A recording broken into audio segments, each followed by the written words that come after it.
U.S. climate envoy John Kerry has wrapped up his visit to China after 3 days of talks in Beijing. Kerry said more work was needed to reach an agreement with China on climate issues as the world's two biggest carbon emitters seek to build trust. U.S.-China climate talks had been suspended after a visit by former House Speaker Nancy Pelosi to Taiwan nearly a year ago. So CBS News senior foreign correspondent Elizabeth Palmer is following this from London for us. So, Liz, what did John Kerry then achieve, if anything, by this visit? Well, if you'll recall going into this, they kept the bar very low and said, look, we don't think there are going to be any concrete deals on things like, for example, technology sharing or lifting tariffs or China's use of coal.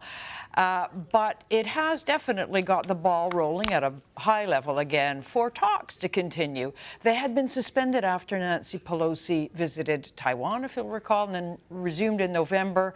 At a low level, this kicks them up a notch. So that's good. And also, as we've mentioned before, the United States would very much like to see President Xi Jinping and President Biden meet in person, maybe in the fall. And so this contributes to the harmonious mood music, if you like. So President Xi did not meet with Kerry, perhaps because he was meeting with Kissinger. Who knows? But he did get a chance to meet with Kerry. He did give a speech on the environment, though. What did the Chinese leader say? Well, that conference on the environment was happening in Beijing while John Kerry was there, and he didn't attend. It might look like a snub, but it wasn't really. It seems to have been completely coincidental timing. President Xi Jinping gave a speech to that conference where he paid a lot of lip service to China's commitment climate commitments, and in particular reducing carbon escalation by 2030, that is peak carbon, and then having a carbon neutral economy in 2060. Big promises. He said China's going to stick to them, but he also said, look, we're going to make the solutions internally. That's code for we're not going to be pushed around by what the United States is asking us to do. I mean, there are some areas where China is really excelling, particularly when it comes to solar power. Yes, still, very big on coal, but there's, places where they might be even outpacing the U.S.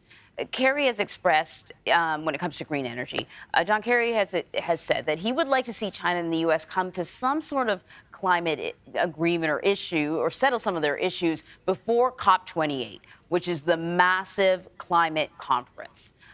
Where could we see some common ground? The potential is huge. What if there were a real commitment to develop clean energy technology jointly with, massive joint funding, for example? It looks unlikely because China and the U.S., and particularly on China's side, are defining their relationship as adversaries, not allies.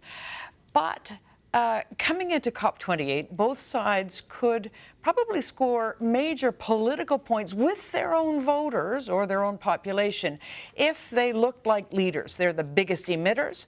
They could also be the most progressive forces on things like new technology for developing countries, or maybe even financing for developing countries. There's big potential there for them to look good. And there seems to be will on both sides to come up with something that would achieve that. Now, as we said yesterday, greenwashing, possibly. We're going to have to wait and see. Interesting. Another hyphenated washing thing to discuss. Liz, thank you so much. Pleasure.